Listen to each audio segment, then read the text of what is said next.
الطاهر الدمث الذي للحق صار معلما، للحق صار معلما.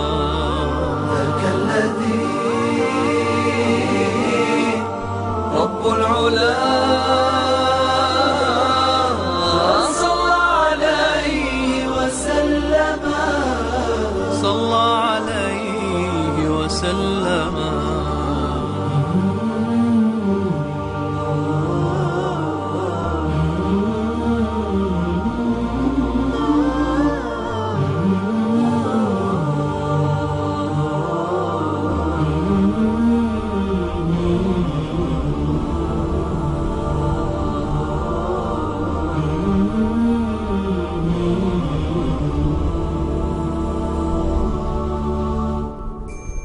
بسم الله الرحمن الرحيم. الحمد لله والصلاة والسلام على رسوله وعلى آله وصحبه، أما بعد. أيها الإخوة والأخوات، السلام عليكم ورحمة الله وبركاته. أهلا وسهلا بكم في حلقات مع الحبيب صلى الله عليه وآله وسلم. نتحدث عن خير البشر، عن سيد ولد آدم يوم القيامة ولا فخر. نتكلم عن الشفيع صاحب الشفاعة الكبرى يوم القيامة. نتحدث عن محمد صلى الله عليه وآله وسلم، وكفى بهذا الحديث عنه شرفا. خير ما يقضي الإنسان وقته وهو يتحدث عن حبيبه الذي هو خير وأحب إلينا من آبائنا وأمهاتنا، بل ومن أولادنا وبناتنا، بل حتى من أنفسنا ومن الناس جميعا.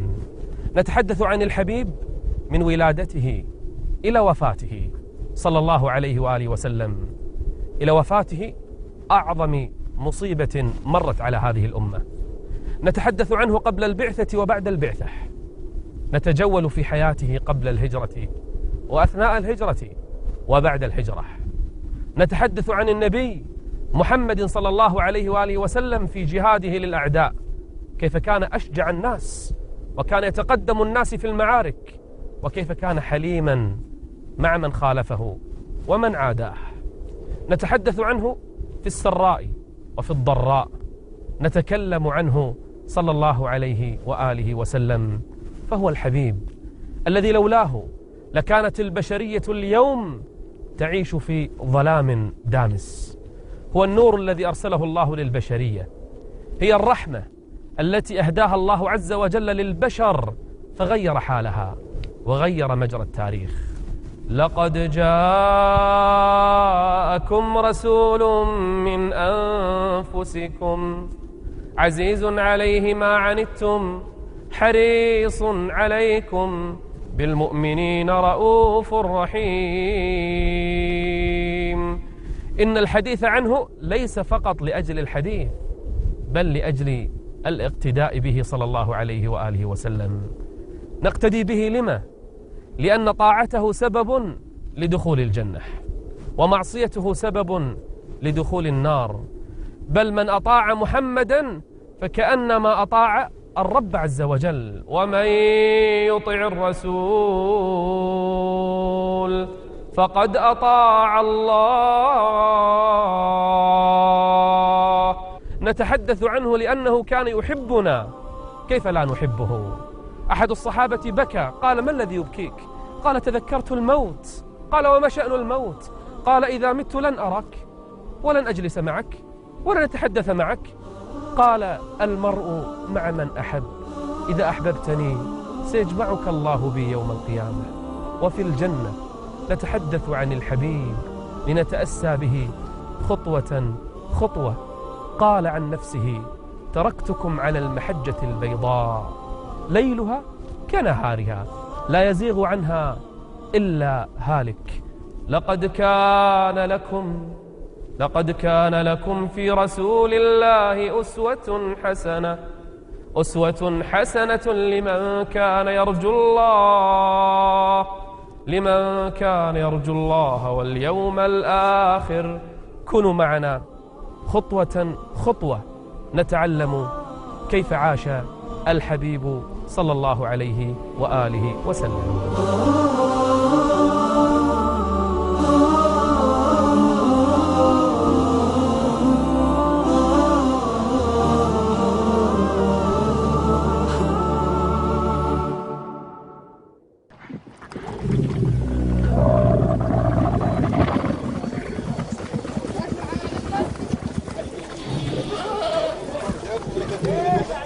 قبل أن نبدأ مع الحبيب صلى الله عليه وآله وسلم لابد أن نأخذ لمحة عن الحياة في الجزيرة العربية وعن حال العرب فيها، دينهم، حياتهم الاجتماعية، وضعهم السياسي، كيف كانوا يعيشون في تلك الجزيرة.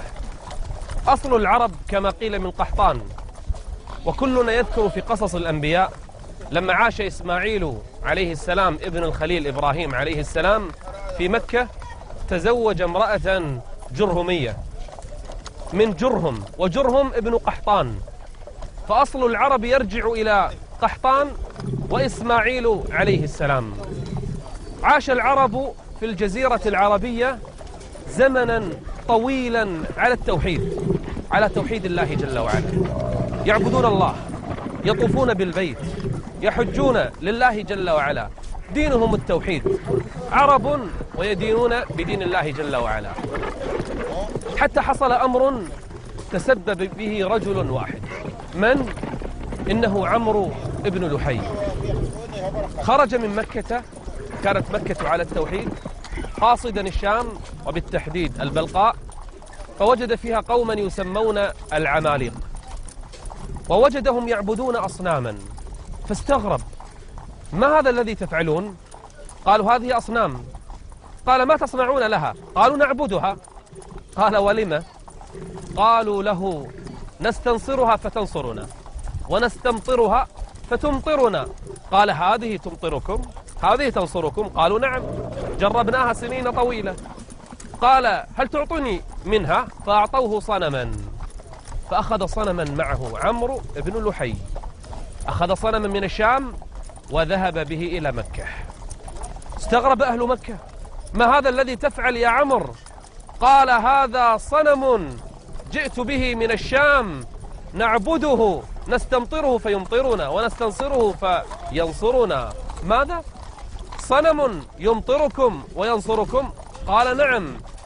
فإذا به يقنع أهل قريش، وكانوا على التوحيد، واقتنعت القبائل حوله فصنعت أصناما، وكل منها عبد من دون الله جل وعلا. حتى التلبية التي كانت لبيك اللهم لبيك، لبيك لا شريك لك لبيك، كانت العرب تحج إلى البيت وتلبي، غيروا حتى التلبية. شيطان أدخل عليهم عبادة الأصنام بسبب عمرو، وغير حتى التلبية، فكانوا يقولون: لبيك اللهم لبيك، لبيك لا شريك لك لبيك، إلا شريكا هو لك تملكه وما ملك. بدأوا بالتوحيد وختموا بالشرك، فقال الله عز وجل فيهم، قال الله جل وعلا فيهم: وما يؤمن أكثرهم بالله، وما يؤمن أكثرهم بالله إلا وهم مشركون. نعم، دب الشرك بينهم، انتشر الشرك بين العرب، كانوا على التوحيد لكن بدأت الأصنام تنتشر بسبب من؟ بسبب رجل واحد اسمه عمرو ابن لحي، أدخل الشرك في جزيرة العرب، ورآه نبينا صلى الله عليه وآله وسلم يجر في النار بسبب إدخاله الشرك للعرب وإلى جزيرة العرب.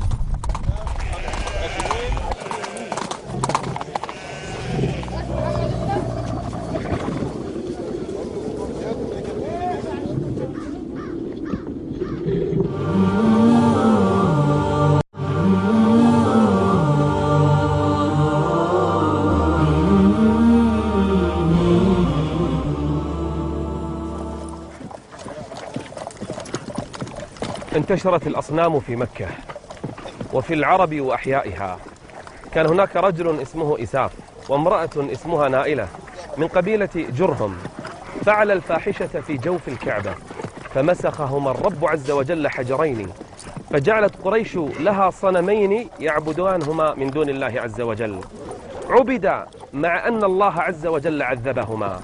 انتشرت الأصنام في كل دار من دور العرب، حتى أن الواحد منهم كان يتمسح بالأصنام قبل أن يسافر أي سفر، وإذا عاد من سفره بدأ بالأصنام يتمسح بها، يطوفون حولها، يستغيثون بها، وكانوا يقولون هؤلاء شفعاؤنا عند الله، تعبد من دون الله عز وجل. وكان أحدهم ربما صنع الصنم من تمر فيأخذه معه في السفر، فإذا جاع أكله، يأكل إلهه الذي يعبده. أصنام لا تنفع ولا تضر، لا تسمع ولا تبصر، تعبد من دون الله جل وعلا. وكان أهل قريش يأتون بالذبائح والقرابين يذبحونها عند هذه الأصنام، يذبحونها يتقربون بها إلى هذه الأصنام، ذبائح تذبح لغير الله عز وجل.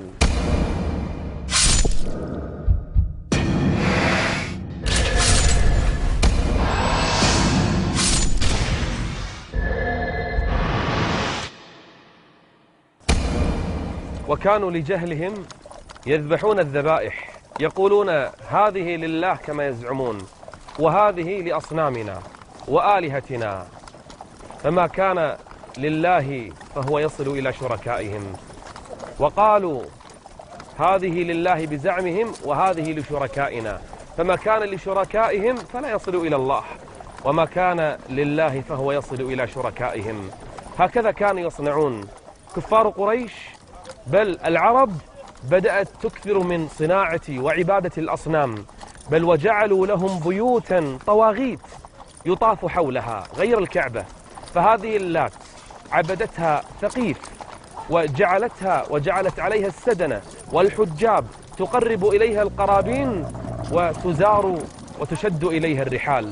اللات في ثقيف، ومنات عند الأوس والخزرج في يثرب، وكذلك العزى في منطقة تسمى نخلة، هذه التي حكى الله عنها: أفرأيتم اللات والعزى ومناة الثالثة الأخرى ألكم الذكر وله الأنثى تلك إذا قسمة ضيزى إن هي إلا أسماء سموها بأسماء وعبدوها من دون الله جل وعلا. هكذا انتشر الشرك، والشيطان يؤزهم أزا، فالشيطان أغلى غاية عنده أن ينشر الشرك في الأرض. الذبح لغير الله، دعاء غير الله، الطواف بغير الكعبة، العبادة لغير الله، السجود لغير الله، والركوع لغير الله جل وعلا، هذه انتشرت في مكة وما حولها من البلاد. وإذا بالشيطان يعشعش في بيوتهم وفي أسواقهم وفي نواديهم. بل كان كفار قريش يتشاءمون، فإذا أرادوا أن يسافروا سفرا طيروا طائرا ينظرون أين يطير، إلى اليمين أم إلى الشمال، فإذا كان إلى اليمين سلكوا هذا الطريق، وإذا كان إلى الشمال لم يسلكوا هذا الطريق. يتشاءمون حتى من الأسماء، حتى من الأصوات، حتى من الأيام، حتى من كل شيء انتشر بينهم التشاؤم. كثر العرافون، كثر السحرة والكهنة والمنجمون بينهم، لأنهم على غير هدي وعلى غير صراط. بل وصل الأمر في كفار قريش أنهم إذا نزلوا بواد من الوديان كانوا يستعيذون بالجن والشياطين، بسيد هذا الوادي من الجن من الشياطين. فإذا نزلوا في واد يقولون نعوذ بسيد هذا الوادي من شر هذا الوادي ومن شر الشياطين. وأنه كان رجال من الإنس يعوذون برجال من الجن فزادوهم رهقا. عبدوا الأصنام، عبدوا الطواغيت، عبدوا الشياطين، ذبحوا لغير الله، استعاذوا بغير الله، استعانوا بغير الله، دعوا غير الله عز وجل. كل مظهر من مظاهر الشرك كان منتشرا في مكة وما حولها. هذه بعض أحوالهم.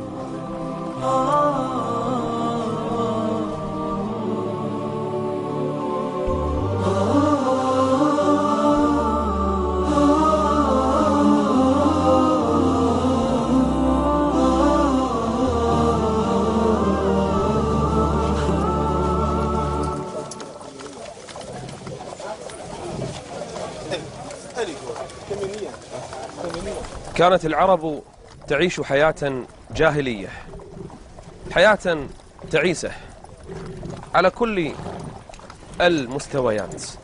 أما الحياة الدينية كما ذكرنا فكانت تعبد الأصنام، بل كانوا ينسبون الشرك وعبادة الأصنام والاستقسام بالأزلام إلى إبراهيم الخليل عليه السلام وإلى ابنه إسماعيل عليه السلام، وكانوا يعلقون صورتيهما داخل الكعبة يستقسمان بالأزلام. بل كانت قريش وسائر العرب تعيش حياة تحرم الحلال وتحلل الحرام اتباعا للشياطين.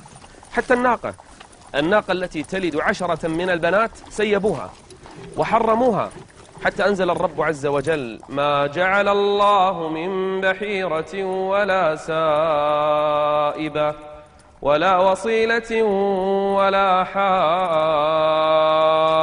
هذه أنواع من الإبل كانوا يقطعون آذانها وكانوا يسيبونها ويقلدونها ويضعون عليها علامات فلا تؤكل ولا تمس ولا تقرب. من الذي حرمها عليهم؟ الشياطين. ولكن الذين كفروا يفترون على الله الكذب. وهكذا حرمت عليهم الشياطين أشياء ما حرمها الرب عليهم، وأحلت لهم الشياطين أشياء حرمها الرب عز وجل عليهم. أما اليهود والنصارى فلم يكونوا أحسن حالا. اليهود لم يكن همهم إلا جمع الأموال والسلاح وإثارة الحروب بين الناس والترأس عليهم. وهكذا حال النصارى، لهم رهبان يحلون لهم الحرام فيحلونه ويحرمون عليهم الحلال فيحرمونه. تلك عبادتهم. هكذا كانت الحياة. بل إن القبائل بينها وبين بعض كانت تتقاتل على أتفه الأسباب. ربما ناقة رعت في أرض ليست لها قامت بينهم حروب لسنوات طوال، وربما لسبب أتفه من هذا قامت بين القبائل حروب ومعارك طاحنة راحت من أجلها نفوس وأزهقت أرواح. هكذا كانت تعيش العرب. أما الزنا، أما العفة فقد كانت في طبقة الأشراف فقط. أما أوساط الناس فالزنا عندهم مباح. وكان عندهم النكاح 4 أنواع. النوع الأول كنكاح الناس اليوم، المرأة تنكح بوليها بإذن وليها. أما النكاح الثاني فإن الزوج كان يقول لزوجته إذا طهرت: اذهبي إلى فلان فاستبضعي منه، أي احملي منه، فتنام معه أياما حتى تحمل، ثم يأتيها زوجها بإذن وأمر زوجها. أما الثالث فكانت المرأة تختار 10 من الرجال يأتونها، فإذا حملت اختارت من شاءت منهم ويجبر أن يكون أبا له. أما النكاح الرابع نكاح البغايا المنتشر، أن تضع المرأة العاهرة تضع راية عند باب بيتها فيأتيها من شاء من الرجال، فإذا ولدت جاء أهل القافة فيلحقون الولد بأبيه، حتى أنزل القرآن: ولا تقربوا الزنا إنه كان فاحشة، أي الزنا إنه كان فاحشة وساء سبيلا. بل كان الرجل يتزوج المرأة وأختها، بل كان يتزوج زوجة أبيه، حتى حرمه القرآن: وأن تجمعوا بين الأختين ولا تنكحوا ما نكح آباؤكم من النساء إلا ما قد سلف. هكذا كانت العرب تعيش حياة بهيمية. بل كان الرجل ينصر أخاه وابن عمه نصرة جاهلية، ظالما أو مظلوما، وكان شعارهم: انصر أخاك ظالما أو مظلوما، حتى جاء الإسلام وعدل الظالم أن تأخذ على يديه. أما في الجاهلية ظالم أو مظلوم ما يهمني، أهم شيء أن يكون من قبيلتي فأقاتل الناس دونه. أما المرأة فكانت مهانة، كانت ذليلة. حصل أن في قوم ربيعة قاتلوا قرية وقوما آخرين. قبيلة ربيعة قاتلت قبيلة أخرى، وكانت العرب إذا حصل قتال وأخذوا السبايا فإنهم يخيروهن بين الرجوع إلى أزواجهن أو البقاء مع من سباهن. في قوم ربيعة ابنة الحاكم ابنة أمير القبيلة لما خيرت اختارت من سباها، فألحقت العار بأبيها وقومها، فأقسم أبوها أمير القبيلة أنه إذا جاءته بنت أن يقتلها، فجاءه أكثر من 10 بنات فوأدهن جميعهن، فصارت عادة في القبيلة، ثم صارت عادة بين القبائل. انتشرت هذه العادة القبيحة، وأد البنات. وإذا الموءودة سئلت بأي ذنب قتلت. حتى أن رجلا من الصحابة يقص قصته قبل الإسلام في الجاهلية، يقول: ولدت زوجتي أنثى فمسكتها على هون، حتى إذا كبرت وصارت جارية تلعب وبدأ الخطاب يخطبونها أتتني الحمية والغيرة، فقلت لزوجتي: زينيها وألبسيها وجهزيها. قالت: لما؟ قال: أريد أن أزور بها أقربائي. تزور أقرباءها. ففرحت زوجته وألبستها وزينت البنت الصغيرة. يقول: وأخذت زوجتي علي العهود والمواثيق ألا أمسها بسوء فأعطيتها. يقول: فأخذت بنتي الجارية وفي الطريق رأيت بئرا. يقول: فنظرت في البئر السحيق ونظرت ابنتي معي. يقول: فأحست ابنتي بأمر سوء.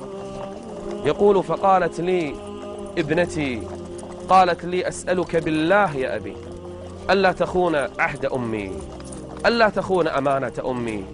يقول: فلما نظرت إلى وجهها وإلى بكائها رحمتها. يقول: لكنني لما نظرت إلى البئر أخذتني الحمية والغيرة مرة أخرى.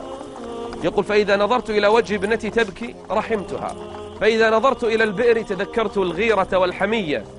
يقول: فأخذتني الغيرة والحمية فحملت ابنتي ورميتها على رأسها في البئر. يقول: فسمعتها تستغيث حتى ماتت وخرجت روحها. وإذا الموءودة سئلت بأي ذنب قتلت. بل كانت العرب إذا أراد الواحد منهم أن يبقي على ابنته حية يتوارى من القوم، يخبئ نفسه من الذل والهوان. وإذا بشر أحدهم بالأنثى ظل وجهه مسودا وهو كظيم، يتوارى من القوم من سوء ما بشر به، أيمسكه على هون أم يدسه في التراب، ألا ساء ما يحكمون. هكذا كانت تعيش العرب، وهذه لمحة صغيرة يسيرة عن حياتهم.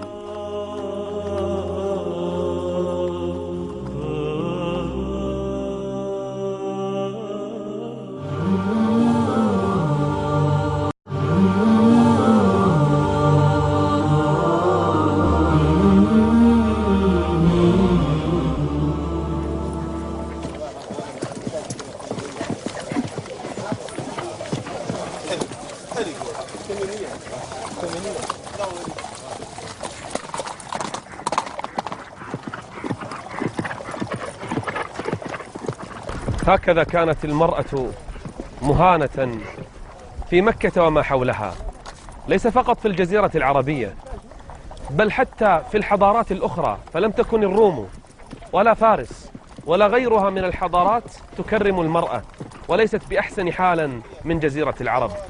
كانت المرأة أحيانا إذا توفي زوجها فإن أولاده يرثونها حالها حال الميراث، وكانت تباع وتشترى في الأسواق، جواري يباعن ويشترين. هكذا كان حال المرأة، ذل وهوان، حتى جاء الإسلام وكرمها. كانت تذل إن كانت حرة، وتذل إن كانت أمة، في كل أحوالها ذليلة. كانت الخمرة تشتهر في قريش، بل كانوا يشربونها أكثر من شربهم للماء، وهكذا كانوا يسكرون، وبعد السكر يفعلون ما يشاءون. هذه حياتهم وهذه أحوالهم، حتى جاء الإسلام وحرم الخمر. كانت قريش والعرب والقبائل تعيش حالة من الفوضى فالحروب الدائمة وسفك الدماء والغصب والاغتصاب والقتل ونهب الأموال، هذه أحوالهم وهذه حياتهم. نظر الله عز وجل إلى أهل الأرض فمقتهم عربهم وعجمهم إلا بقايا من أهل الكتاب، إلا بقايا بقوا على التوحيد، نظر الله إليهم نظر الرحمة. هل كانت قريش وما حولها من الأعراب والقبائل لا يمتلكون أخلاقا حميدة؟ بلى، كانوا يتصفون ببعض الأخلاق التي تميزوا بها، وكانوا يعيشون عليها بل يموتون عليها. ولهذا قال نبينا: جئت لأتمم مكارم الأخلاق. فكانت هناك بعض الأخلاق من المكارم مثلها، كانوا يتصفون بالكرم، بل كانت العرب تشتهر بالكرم. وكان الرجل ربما لا يملك في بيته إلا ناقة يعيش عليها وعلى لبنها هو وزوجته وأطفاله، ومع هذا كان ربما أتاه الضيف من بعيد لا يعرفه غريبا عنه، ينزل عنده في بيته فيذبح ناقته التي عليها اعتماده وحياته، يذبح ناقته إكراما لضيفه. تميز العرب بالكرم، وقالوا في ذلك الأشعار تلو الأشعار، واشتهر الكرماء من العرب كحاتم الطائي وعبد الله بن جدعان. أما عبد الله بن جدعان فكان يذبح الذبائح الكثيرة إذا جاء الناس للحج، فيطعمهم ويسقيهم ولا يبالي، ينفق من حر ماله فقط لأنه يتصف بصفة الكرم. وكانت قريش تمتاز بعادة اسمها الرفادة، والرفادة أن تذبح الذبائح.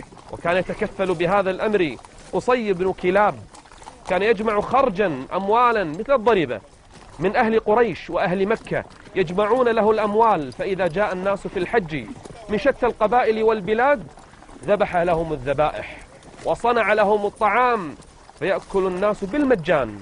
وهذه الرفادة والسقاية والإطعام الذي ذكره الله في القرآن كان يفتخرون فيه أهل قريش، فقال الله لهم: أجعلتم سقاية الحاج وعمارة المسجد الحرام كمن آمن بالله، أي لا تجعلوا أعمالكم هذه الطيبة كمن آمن بالله عز وجل واليوم الآخر. اتصف العرب في ذلك الزمان مع كفرهم وشركهم وأخلاقهم الذميمة، اتصفوا ببعض الأخلاق، منها مثلا الالتزام بالعهد والمواثيق. فكان الواحد منهم إذا عاهد غيره، أو قبيلة عاهدت أخرى، أو قوم عاهدوا آخرين، أو أجار رجلا آخر، كانوا يلتزمون بالعهد ولو على حساب أولادهم، ولو على حساب ذرياتهم، ولو على حساب أموالهم وأرواحهم. العهد عندهم والكلمة عندهم يلتزمون بها. هذه من الأخلاق الفاضلة التي تميز بها العرب في ذلك الزمان. كذلك كان عندهم شيء اسمه عزة نفس، فالواحد منهم ما كان يرضى بالذل ولا بالهوان، وربما قالوا في هذا شعرا وذبح من هذه الأمور ونحروا من أجلها، وربما سفكت من أجلها دماء كثيرة لأجل عزة النفس. فالعربي لم يكن يرضى أبدا أن يذل ولو على حساب نفسه وأهل بيته وأولاده وأمواله. هذه بعض صفاتهم. وكانت في مكة كما كان سابقا من أيام نبينا إسماعيل عليه السلام، كانت جرهم تحكم هذه البلاد، تحكم مكة، واستمر الحال على هذا زمنا طويلا، إلا أن جرهم تخلت عن الحفاظ على الحرم وهيبة الحرم، فإذا بها تنتهك الحرمات وتفعل المحرمات وتعتدي على المظلوم. فجاءت كنانة وخزاعة، وحصل بينها وبين جرهم مقتلة عظيمة وحرب طاحنة، طردوا على إثرها جرهم من حكم بيت الله الحرام، وحكمت كنانة وخزاعة بلد الله مكة بلد الله الحرام.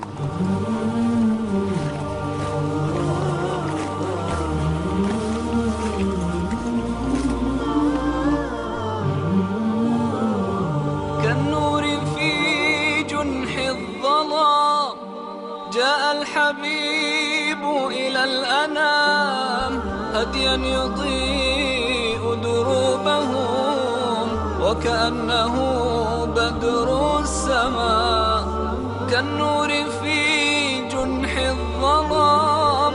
جاء الحبيب إلى الأنام هديا يضيء دروبهم، وكأنه بدر السماء. لمحمد خلق عظيم، وبحبه من لا يهين، والله جل جلاله صلى عليه وسلم.